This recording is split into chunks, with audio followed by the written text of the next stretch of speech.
नमस्कार, मेरा नाम विवेक कुमार है।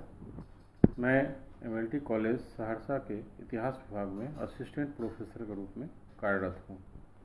आज के इस ई लर्निंग कक्षा में आप सबों का स्वागत है। आज हम लोग अपने इस ई लर्निंग की कक्षा में मंदिर स्थापत्य कला के विकास के बारे में पढ़ेंगे। भारत में मंदिर निर्माण कला का विकास किस प्रकार होता है, यह हम लोग पढ़ेंगे। यह विषय इतिहास के प्राचीन भारत के कालखंड से संबंधित है और बीएन मंडल यूनिवर्सिटी के स्नातक प्रथम वर्ष एवं स्नातकोत्तर द्वितीय सेमेस्टर के पत्र संख्या 8 के सिलेबस को कवर करता है। स्नातक प्रथम वर्ष इतिहास विषय के छात्रों के प्रतिष्ठा के प्राचीन भारत से संबंधित प्रश्न पत्रों में मंदिर निर्माण कला से सवाल पूछे जाते हैं। इसके अलावा स्नातकोत्तर दूसरे सेमेस्टर के पत्र संख्या 8 में भी हमें मंदिर निर्माण कला के विकास के बारे में पढ़ना है। तो चलिए आज हम लोग अपनी यह चर्चा आज मंदिर निर्माण कला के बारे में शुरू करते हैं। इसके पहले पिछली कक्षा में भी हम लोगों ने मंदिर निर्माण कला की शुरुआत, भारत में मंदिर निर्माण कला की शुरुआत के बारे में जाना, जिसमें हम लोगों ने जाना था कि किस प्रकार गुप्त काल में मंदिरों का निर्माण शुरू हुआ, देवताओं के घर के रूप में मंदिरों का निर्माण शुरू हुआ और भारत के विभिन्न भागों में मंदिर जैसी संरचनाएं बनाई गई। आगे चलकर मंदिरों के स्थापत्य का और अधिक विकास होता है।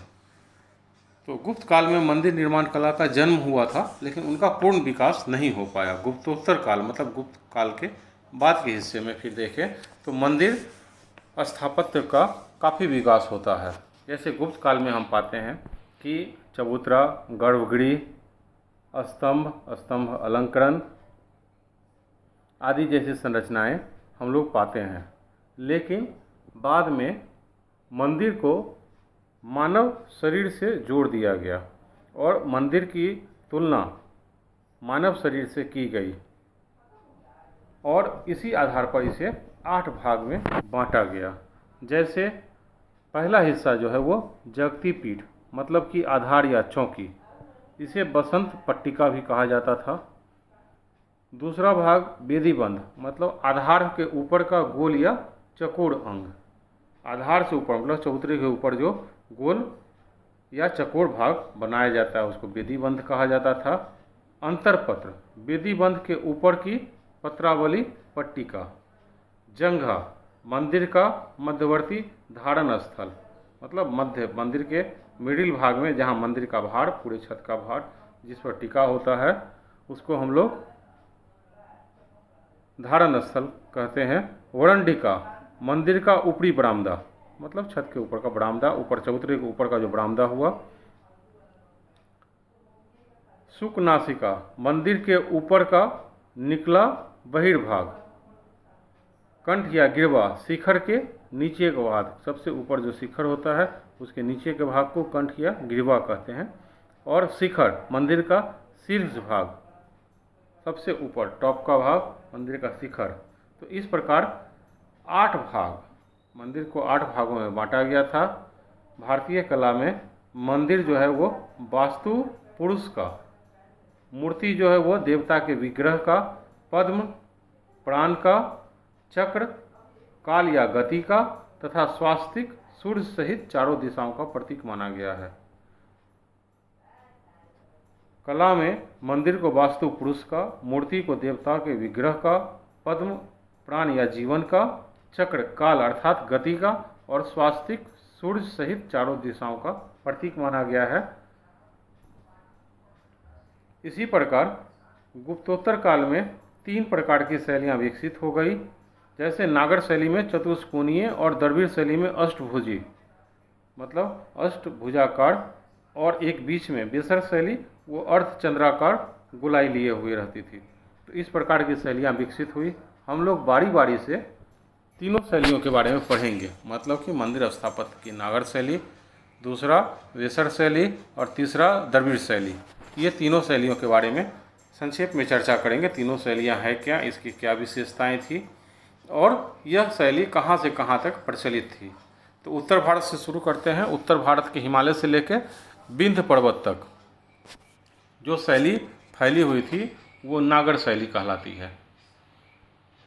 मतलब उत्तर भारत में मंदिर निर्माण शैली नागर शैली कहलाती है।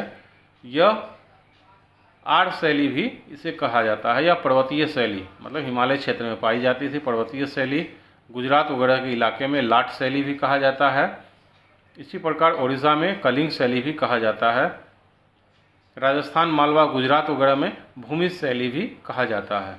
लेकिन कुल मिलाकर इन सभी शैलियों की विशेषता सम्मिलित रूप से नागर शैली के रूप में जानी जाती है।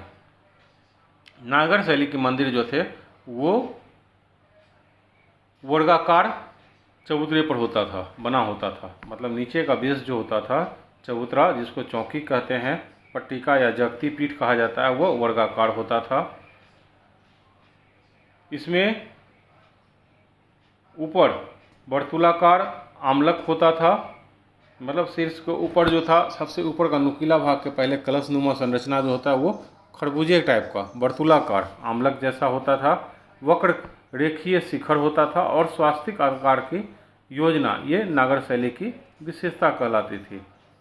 शिखर के आधार पर नागर शैली को लेटिना या वल्लभी प्रकार में भी विभाजित किया जाता है। नागर शैली की अलग अलग उप शैली भी थी। जैसे हम लोग ये जो अलग अलग शैली, आर्य शैली, लाट शैली, कलिंग शैली वगैरह के बारे में जाने, तो इस प्रकार की 20 शैली थी। मतलब क्षेत्रीय आधार पर, अलग अलग क्षेत्रों के आधार पर कुछ स्थानीय विशेषताएं जुट जाती थी और कुल मिलाकर मंदिर का आधार से लेकर मंदिर के शीर्ष शिखर तक के बनाने का स्वरूप, संरचना जो था वो उन सारी संरचनाओं के आधार पर इसे हम लोग नागर शैली के रूप में जानते हैं। इसी प्रकार दूसरी शैली जो है वो बेसर शैली कहलाती है। यह मध्य भारत में फैली हुई थी। मध्य भारत का मतलब है यह विंध्य पर्वत से लेकर कृष्णा नदी के उत्तर तक इस शैली का अधिक प्रचार प्रसार था। इस शैली में बौद्ध चैत्य का प्रभाव ज़्यादा पड़ता है। इसका आधार अर्ध वृत्ताकार हुआ करता था। यह नागर और द्रविड़ दोनों शैलियों का मिश्रण थी। परमार भोज के सम्रांग सूत्रधार में इसे वाराट शैली भी कहा गया है। इसी प्रकार हार्डी ने वेसर शैली की जगह कर्नाट द्रविड़ शब्दावली का उल्लेख किया है। वेसर शैली को चालुक्य शैली भी कहा जाता है। उत्तरी कर्नाटक में ये शैली विकसित हुई थी। वेसर शैली में गर्भगृह के आगे चारों तरफ, मतलब जहाँ देवता स्थापित है जिस कमरे में, उसे गर्भगृह कहते हैं, उसके चारों ओर कोई प्रदक्षिणा मार्ग नहीं होता था। प्रदक्षिणा मार्ग का मतलब मंदिर के चारों तरफ जो गर्भगृह के चारों तरफ चक्कर लगाते हैं उसको प्रदक्षिणा मार्ग कहा जाता है। तो ऐसा वेसर शैली में नहीं होता था और इसका शिखर जो था वो रेखाकृत था। इसकी छत की पीठिका गज पृष्ठ आकार की होती थी। जैसे चालुक्य और होयसल मंदिर जो है वो वेसर शैली के उदाहरण हैं। तो वेसर शैली में कुछ विशेषताएं नागर शैली की मिल जाती है और कुछ विशेषताएं द्रविड़ शैली की मिल जाती है।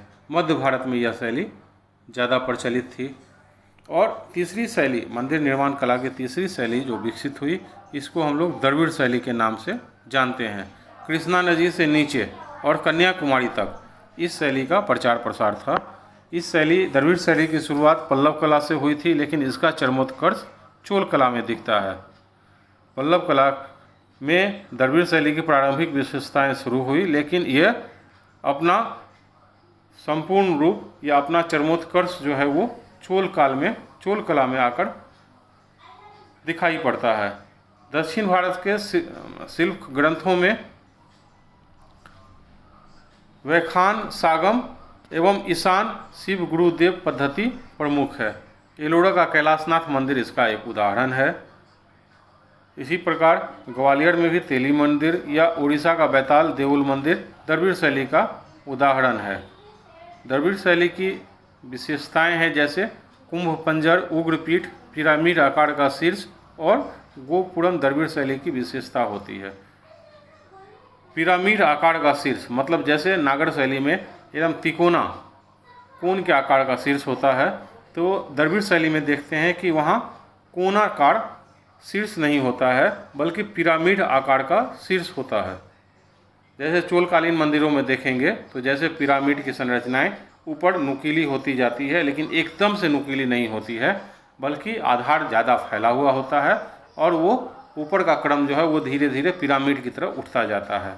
तो पिरामिड आकार का शीर्ष होता है।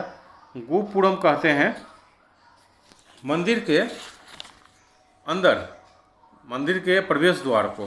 तो मंदिर के प्रवेश द्वार को बनाने की कला द्रविड़ शैली की विशेषता थी।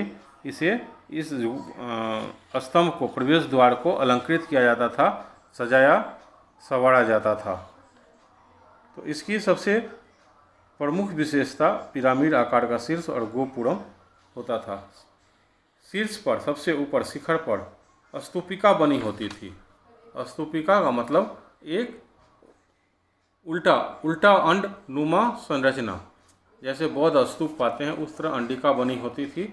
शिखर के ठीक ऊपर स्तूपिका बनी होती थी। इसके अलावा द्रविड़ शैली में प्रायः पाते हैं कि मंदिर के अंदर एक जलाशय का निर्माण किया जाता था, जिसको पोखर कहते हैं। जलाशय का निर्माण किया जाता था। मंदिर को चारों ओर रक्षा प्राचीर से घेरा जाता था।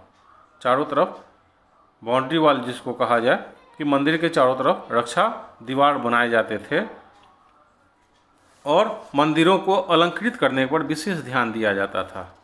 खासकर गोपुरम को विशेष रूप से अलंकृत किया जाता था। तो इस प्रकार मंदिर निर्माण कला जो गुप्त काल में शुरू होती है, वह जो जो दक्षिण भारत की ओर बढ़ते हैं उसका स्वरूप द्रविड़ शैली के रूप में बदलता जाता है। नागर शैली मध्य भारत में, बेसर शैली, और नीचे दक्षिण भारत में जब आते हैं तो द्रविड़ शैली के रूप में मंदिर निर्माण कला की विशेषता पाई जाती है। मंदिर बनाया जाता था देवताओं के रहने के उद्देश्य से। देवताओं के घर के रूप में मंदिर की संकल्पना की गई है, लेकिन इस मंदिर के निर्माण कला के निर्माण की विशेषताओं के आधार पर भारत में इसे अलग अलग शैली को जन्म दिया और ये 3 शैलियाँ बहुत प्रमुख मानी जाती है, नागर शैली, बेसर शैली और द्रविड़ शैली। तो आज हम लोग मंदिर निर्माण कला के विषय में पढ़े। फिर अगले दिन अगले विषयों पर चर्चा होगी। तब तक के लिए धन्यवाद।